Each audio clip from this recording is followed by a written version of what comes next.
Hello. Chuck, Joe White. Joe, how are you? Well, it's a pleasure to speak to anybody from the Wills family. I'm doing fine. I was pleased to hear that you called. I had a friend who I worked with at World Vision named Chuck Wills, and when I first got the call, I thought it was him, and I hadn't heard from him in years, and I didn't know what in the world he was calling for. But then I realized it was one of the Wills family. But anyway, you have a namesake, I guess. Something like that. Watching you guys grow up was just great. It was just great. Loved having everybody at camp over the years. Your family's been very dear to me. Your grandfather and grandmother for a long, long time. You had a busy week last week, Joe. Whoa. I kind of do a lot. I'd like to just, I guess, ask you some questions that I feel like you've probably been asked a million times, Joe, but I would like to ask them myself. Please do. Chuck, before you do, tell me about you. At age 30, what all's going on in your life? We can get. I'd rather ask these questions first. They're a bit top of mind, Okay. if that's okay. Oh yeah, absolutely, sure. Heck yeah, go for it. Joe, why didn't you fire Pete? Well, you're talking about back in '99. 99, 03, 08. You tell me. Yeah. Any of those years, Joe. Yeah. Well, in the whole story is that in '99, our executive director, who was named Chris Cooper, came to me and he said Pete was streaking last night. He drove a four-wheeler across the football field, and a young man was present, not on the same four-wheeler, present. And I said, well, what did you do? And he said, well, I went to the parents, and they were there, and the boy was present, and they told me no foul, no offense. It was just a stupid stunt, and that was all it was to them. And they said, I put the ball in their court, and they just said, he's a hero to us, he's a hero to the kid, and stupid stunt. And so that was it. We chalked it up as a stupid stunt, and nothing more. It was at night in the dark, and he just said Pete jumped on a four-wheeler and drove across the field. And so, Will and Chris were the ones who were managing Pete, and that was it. And so in '03, when it happened again, and he went streaking and skinny dipping with these high school boys, Chris gave him office, and he said, Pete pulled a stunt again, and I got with the parents and with the boys, and he said to me, same thing. And he called it boys will be boys, which is, I think, is what one of the dads said. And they said, no foul, no offense.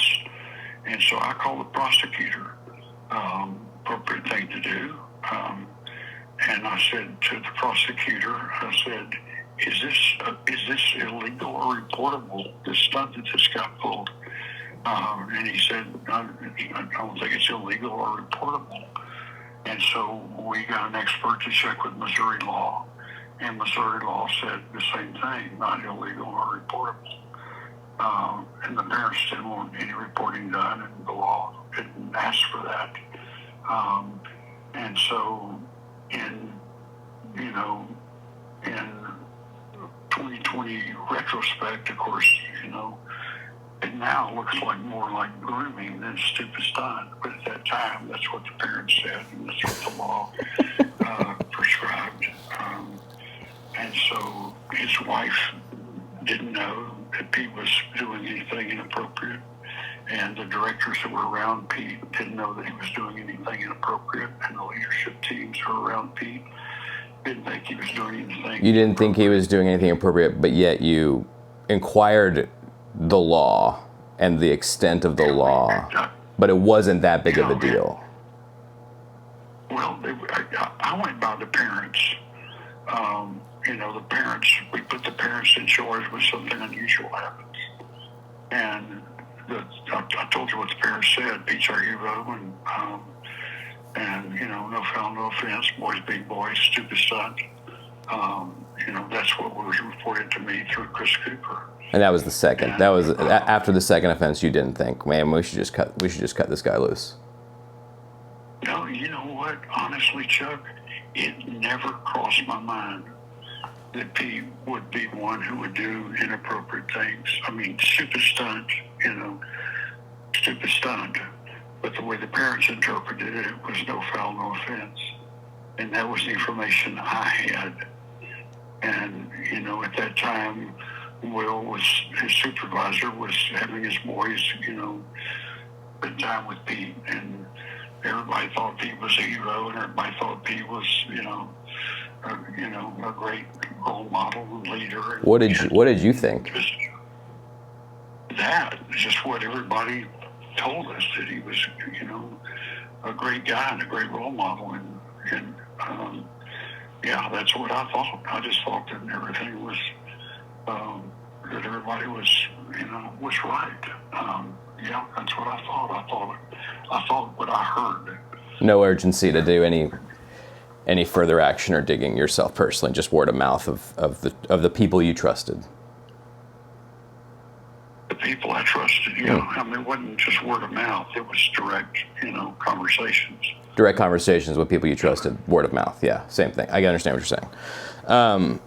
Yeah. When it all came out, did you feel how much responsibility do you feel like was on your shoulders after so much became public between Pete's imprisonment and today? Because a lot's come out in the last 20 years, Joe. How much of that do you feel? How much of that do you feel for yourself? I feel awful, horrible, deceived, naive, stupid, sad, broken. You name the adjectives, Chuck. Guilty? Yeah, I'll go. I'm sorry. I said guilty? You feel guilty? Of course. Are you guilty? Of course. Guilty of being stupid, guilty of being naive, guilty of missing it. Yeah. Yeah, guilty of not being able to discern. Yeah. Do you believe that it's the, how should I word this? Do you believe that when there is a mishap in institutions, that ultimately the responsibility falls on the leader of the institution? That's correct. And do you believe that you have taken enough responsibility for the employment of Pete and several other child predators?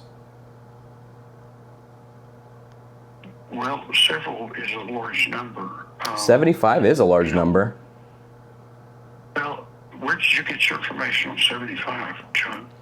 Joe, the internet exists. You can absolutely Google anything you want to Google. We can argue semantics and numbers, but I'm just telling you, the scale is unfathomable.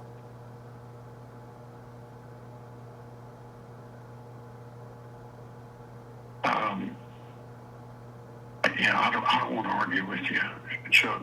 We have on record 2 at camp abusers, and that's not that many though. 2's not that many, right?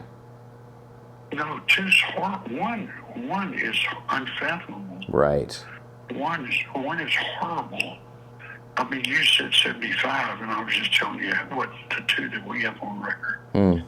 But two still wouldn't be enough for you to feel like in that moment, the reflection of this falls on me, whether I knew it or not, I should still take responsibility for this. Do you hear the outcries of the public saying, "Joe, it's too little, too late"? You know, do you hear those? Do you hear those words that people say? I do. What do you think? What does that make you feel and think? Horrible. Why? Because I missed it. You did, but you knew about it in '99 and you knew about it in '03, but you missed it. I didn't know about abuse in '99 or '03. There was no abuse in '99 and '03. There were two stupid stunts in '99 and '03. That you're aware of. Yeah, that I'm aware of. That's correct.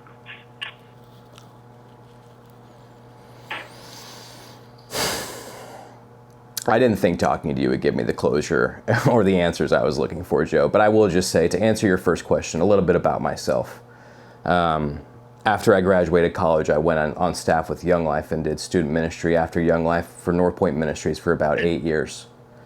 No kidding. And Joe, I want you to know that I had an employee of mine. He drove in a car with a student and he went 96 miles an hour and got a speeding ticket. And you know what I would call that? I would call that a stupid stunt, similar to how you were calling what Pete was doing a stupid stunt.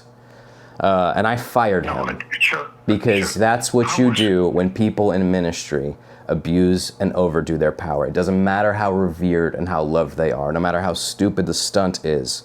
When someone is being dangerous with minors in a ministry context, especially where that is the most precious and vulnerable opportunity that a predator can find someone in, it's up to us as the leaders to do the right thing.